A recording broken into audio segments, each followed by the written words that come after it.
Got it. Check, check, 1, 2, 3. We're all good. Adding to the problem. What's that word called?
Check, check, 1, 2, 3.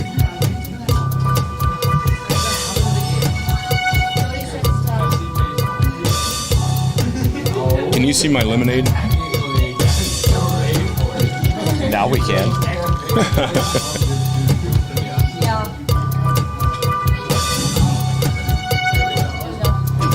Good?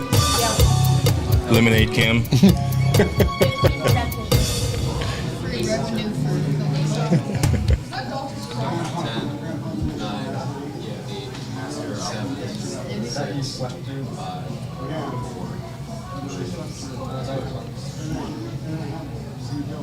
All right, we're live. We hey, are. Coach. Congrats on another great week. Thank you. Great thank week you, of thank football. You. Yeah. Let's talk about this game that we just we saw last week. It was amazing. It was a tough one. Yeah. Star of the show. I mean, the standouts to me, Easton Wellborn. Mm-hmm. I mean, we were just talking about the week before how he was running routes, and you hadn't really seen him fall into it. Man, this week he was really on. He was running really tight routes like he had been the previous weeks. He just ball wasn't getting to him. Right. This week it was getting to him. Tell me what happened. Yeah, no, early in the game we were I will start with the start of the game. It was a little slow. We didn't come out great. Yeah. The first quarter we kind of got on the kids because I felt like we were playing a little flat, but I felt bad going back and watching the film. We were playing good. We just weren't connecting. We just weren't executing perfectly. We were running the right routes. Our defense was in the right spots. We just weren't making the plays that I know the kids could make. But once we turned that around after that, then it was just pretty smooth sailing after that. And Easton really, he's a grinder of a kid, and there were times that we were trying to get him the ball, and it worked out, and it was wonderful. Yeah, he's got a lot of great catches. Derek Rinder again, big night. Big night for Chase Jappy, Gage Hopkinson. I didn't pull up their stats this week. I forgot. Actually, it's just occurring to me. I'm like, oh man, I don't have their stats in front of me. I'm a weirdo. But I have all my notes. I can tell you where we were at. I think Easton ended up with 88 yards with 5 catches. Felt like a lot more. It did feel like a lot. Well, you know what it was? It was like that kickoff return and then the long punt return that ended up getting called back. Like he was kind of all over the place. He was interceptions too, right? Oh yeah, he had an interception. I forgot about that. And so those feel like receptions. A forced fumble and a fumble recovery. Yeah, he was just on fire. I told the kids on Monday, like we've got to start getting into doing it a little bit more, but I was like, our player of the game was Easton. He was kind of all over the place offensively and defensively. Jappy had 77 yards receiving. I think Derek had 51 or 57, I don't remember what it was, and then Brady ended up with 101. So wow, big night for Brady too. It was good. Yeah. Now your passing game seems to be connecting really well. Yeah. How do you feel about it going in this week against Moapa? Good. I think there's a lot of things that we can do, especially against the way they kind of cover. I think we're going to get a little bit more kind of them trying to take away the pass a little bit, but that's who we are. We'll work around that. Yeah, let's talk about what you just mentioned a second ago, the little slow start. Yeah. I feel it. I mean, I think maybe it's kind of a Boulder thing. We really don't wake up until we get punched in the face. Right. But, there's going to come a time where we're going to face someone where we can't give them those first 5 minutes, or at least give up the first touchdown. Right. What are you talking about? What are you talking with your team about? Well, I do think we've got kids that are going to be up for the games, and especially for the big games. I think it was a weird, like I was saying before, the last 2 away games have been in weird environments. You know what I mean? It's not your typical high school field. It's a little off. Mater East and Meadows. Yeah, it's just those fields are kind of strange. They're weirdly quiet. There's not a lot of energy. Like even our fans that are there, they seem distant, but also right on top of you. I don't know. It's been a weird vibe. So I think we'll be all right, especially this week at homecoming, and kind of going forward. And these 2 schools too are weird. We don't have a lot of history with them, so it's a weird kind of getting up for that game.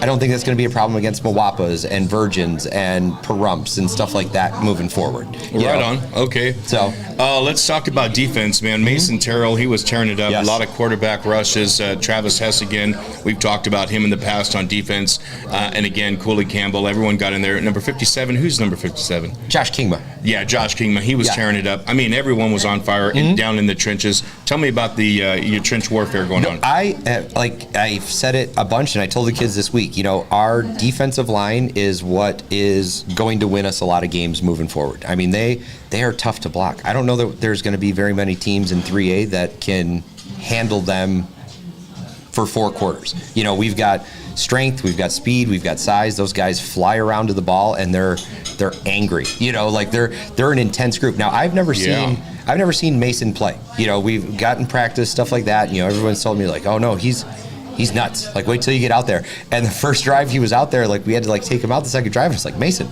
calm down. Like, you're gonna kill somebody. Yeah, he was on fire, man. He was going nuts. Yeah, so it was good to. I mean, he had a lot of that pent up energy from not being able to play the first 2 weeks, but he's better than advertised. He is fun to watch. He's tough to block, and he's a strong kid, and he just gets there. And I tell him we've got to start getting you there a split second earlier. I mean, he hit the quarterback 5 or 6 times and absolutely destroyed the kid. And it's great because now that guy's got to worry about Mason coming around.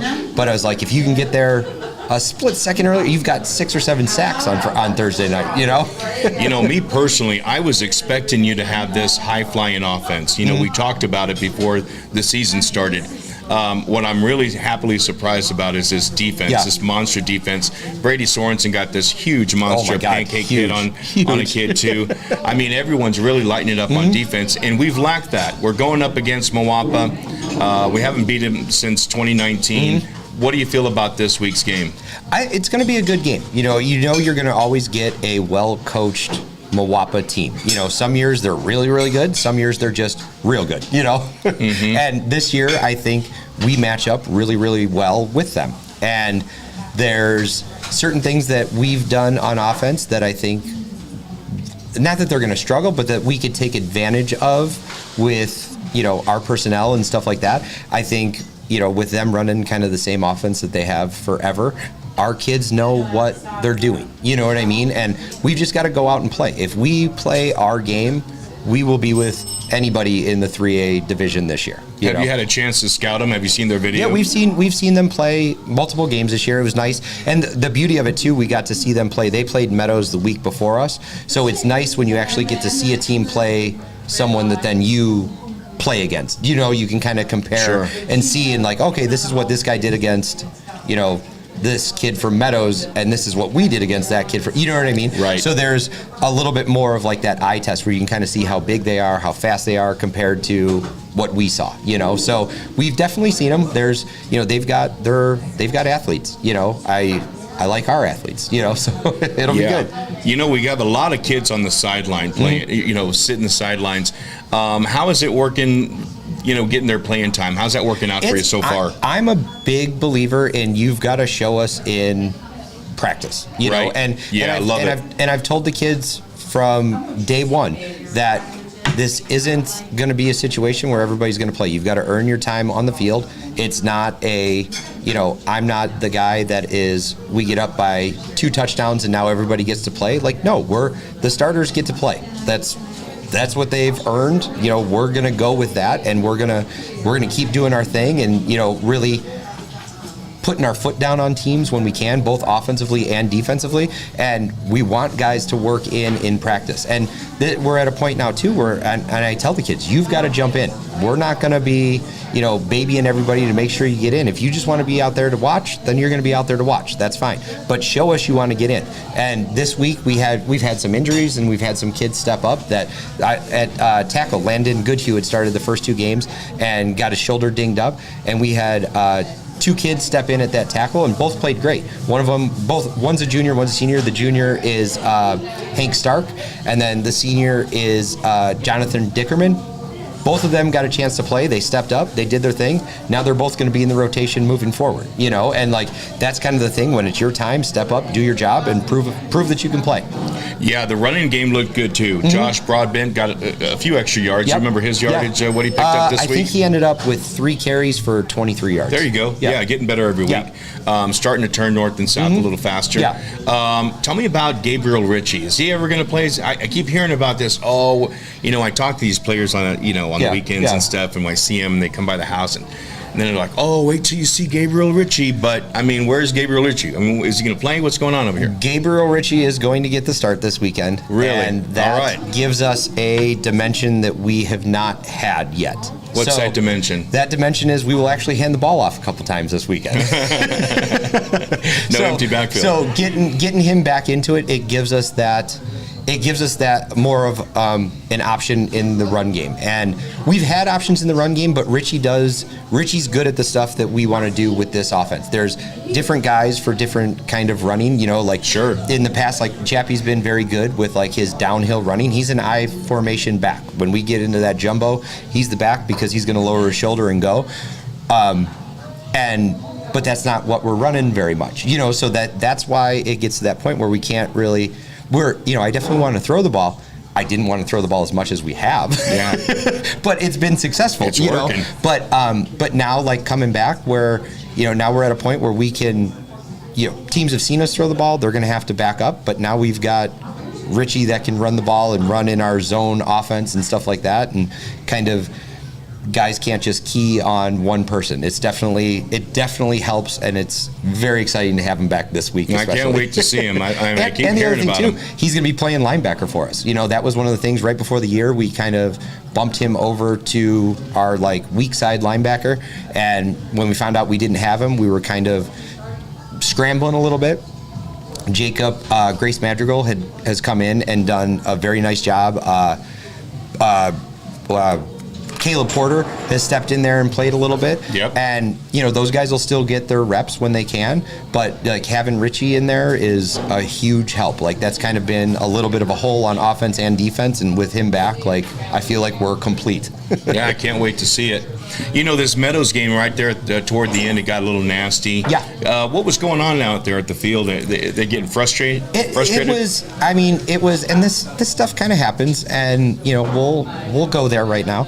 But there was a little bit of the bottom of the piles. Hands were going in some places that boys don't like hands to be. Yeah, for sure. and the kids were just we had warned them, told the refs that was happening because it happened earlier in the game, and I was like, it's weird that I have to say this to you, but could you make them stop grabbing our boys there? And at first the guy kind of was like, okay, and then brought it up a second time, and the guy was like, all right, I'll do something, and then there was another time when it happened, and everybody just kind of had enough, and the kids woke up. That is one of the things too that I told the kids that I realized last week for the first time.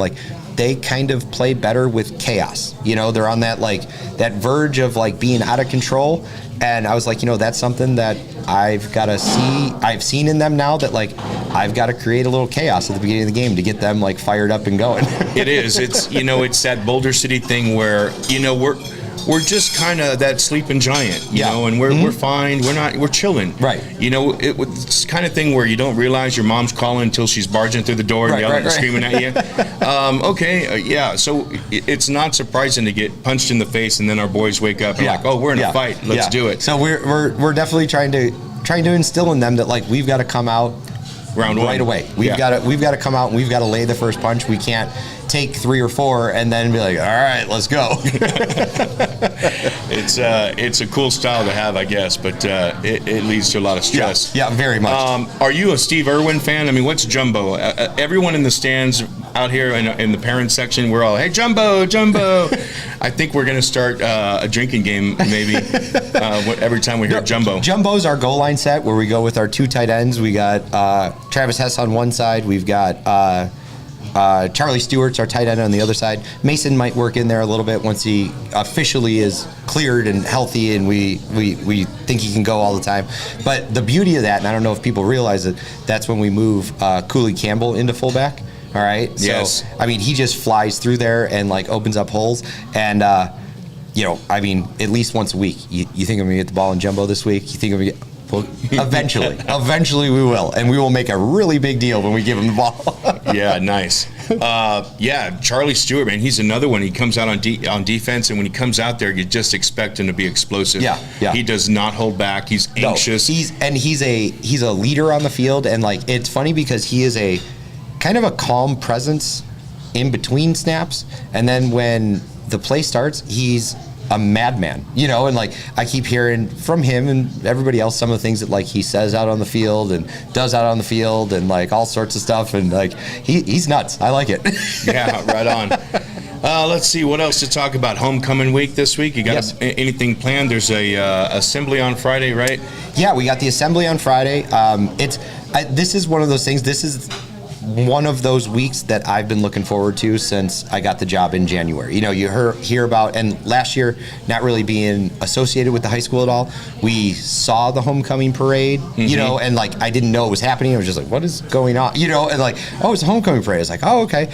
And really being excited, I guess, you know, making sure that the football players are participating in it, that was like a big thing for me. And it's tough because it's a lot going on this week, you know. And I told the kids, I was like, we've got, you know, 2 hours of practice. I need you to concentrate there, but then have fun, enjoy the homecoming stuff. You know, homecoming isn't like this at a lot of schools. You know, it's kind of, you know, day of whatever, but like it's been fun to see everybody participating. So we got the kids got a float in the parade on Thursday. Beauty of it is we got our B team plays tomorrow night, so get everybody out there. They're playing Virgin Valley tomorrow night at 4, and then the parade. Then we got the assembly, and there's going to be some fun stuff going on at the assembly. One of the things we're going to do at the assembly is I'm going to kind of talk to the students and basically tell them what our expectations as a football team are for them on Friday nights, and especially this week against Moapa. You know, and then moving on to Friday, we've got, you know, the JV team plays right before us Friday night. So we want to get everybody out there to kind of support those kids too and get there early so then everybody's there when the game starts. I don't want it to be like a Dodgers game. That first week we had everybody showing up kind of late. Get there on time, man. Yeah, I agree. You know, I was at the home game, and I know this senior class pretty well. I know a lot of kids in it. I taught a lot of them sight words. We talked about that before, but I'm surprised that they're not more enthusiastic. So come on, guys, you guys got to bring it. Seniors, really you got to bring it, seniors. I will say that first home game too, like we've had just like some weird stuff going on, and like that first home game, it was a Thursday night, right before Labor Day. You know what I mean? Like it's tough to get kids there on a Thursday, and then a bunch of people are out of town. But now, I mean, it's homecoming, it's Moapa. Yeah. Get your butts in the seats. We like our parades. You'll learn. I mean, here in Boulder, we shut down the streets for just about any reason. I know. I'm excited. I'm excited. We like a good parade. Are there any officials that like you anywhere in Clark County? Honestly, the officials, and we were actually talking about it this week.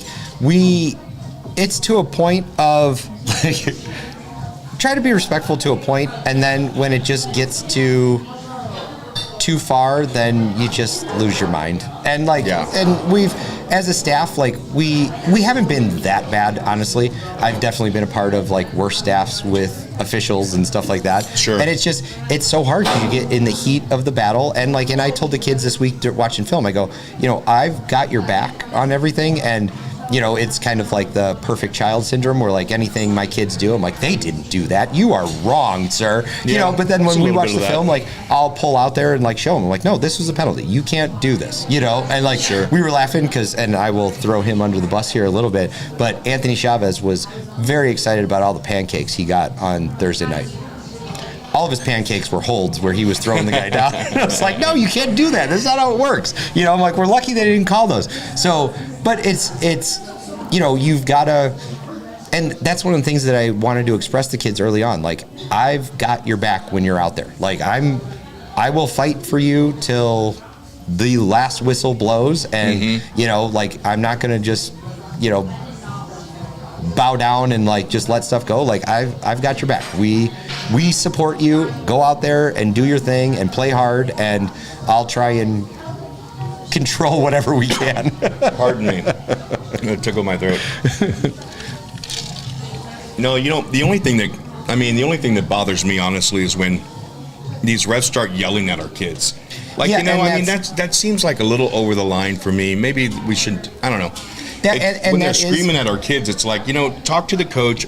Right. We entrust our kids with the coach, not some random guy in stripes. And that's one of the things that I think that actually is something that gets me more fired up than anything. Like, I understand people are going to miss calls. And my thing, too, with a lot of it is if there's something that is missed, like, please tell me what you saw. You know what I mean? Sure, like, I want to know what you saw, why you went that way. Right. But when we get into a situation where I feel like the referees are trying to tell our kids what they can and can't do, like, I just don't like that. You know what I mean? Like, it rubs me the wrong way. That's not your job. That's not, just be out there and call what you call. And then, you get guys that are like, well, I would normally call. No, call it. You know what I mean? Yeah, That's the rules of the game. And come over to you and say, hey, number 59, I've had enough of his attitude or whatever it needs. Right. But, I really, as a parent, I really didn't appreciate some of the officiating, one guy in particular last week. But, it is what it is. Yeah. On to the next game. Those guys do a great job. Thank you for officiating. I'm sure it's not easy. Yeah, no, and that's one of the things that I say too. Like, I think doing the football officiating is 100 times harder than being an umpire or something like that. You know what I mean? Where you've just got to look at balls and strikes if you're an umpire. With an official on the side, like, you've got to kind of keep your eye on 22 kids that are flying around, and you're gonna miss stuff, and that's okay. My thing too, like, if you miss the calls, I don't mind the missed calls. It's when you're calling stuff that isn't happening, that's the thing that drives me nuts. Also true, yeah. And like I said, I don't even question the calls. All right, the calls are the calls. Right. Some things seem a little blatant. That's just my opinion. But yeah, don't scream at the kids. Yeah. Don't get in their face and scream. Yeah. Like, anyway, it gets to be a lot. Yeah. All right. What else is going on, Coach? What's new in Coach's world? How are you and the missus?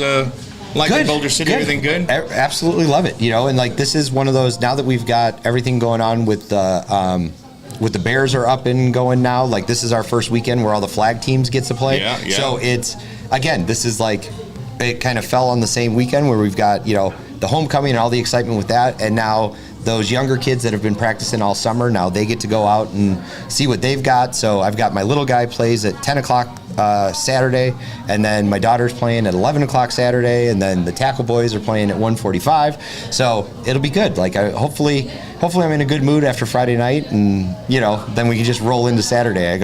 I told them, because I might have to help a little bit with the girls, because some of the girls aren't going to be there, the girls coaches, and I was like, listen, if we don't have a good result on Friday, I'm going to be real hard on a bunch of 11 and 12-year-old girls on Saturday. I hear you.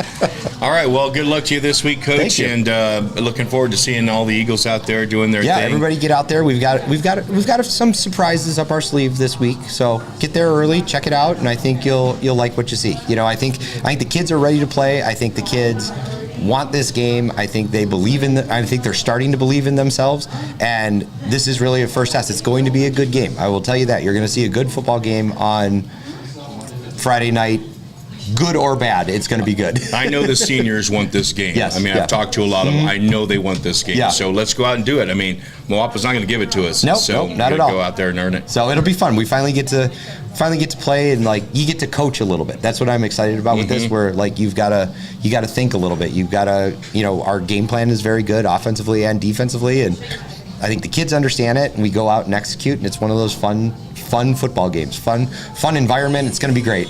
Yeah, I really like watching your offense. Thank you. It's Thank you. exciting, and Yeah. everyone in the stands, it's oohs and ahs. Yeah. And, it's fun. It's a fun night of football. Yeah, and like the beauty of it too, like the kids they're really invested in it to where when there's things that we make mistakes on, they're very open to working it and trying it the next week of practice so we don't make those same mistakes again. Where I've coached teams in the past where they don't care. You know what I mean? Like, we'll do it, whatever. But the kids, like, when we talk about the things that we kind of make mistakes on, right, they'll bring it up during the week and they want to change it and stuff like that. And the kids with the offense, too, today I kind of brought up a couple things that I was thinking, and the kids were like, but coach, what if we did it this way? And I was like, well, why? Why do you think that? And then they've actually got a reason for it. It's not just like whatever, And I was like, all right, well, let's do it this way. Like they're taking ownership of it, and they want to do certain things. They understand the vision of it, and it's fun to work with them. It's like we're starting to develop like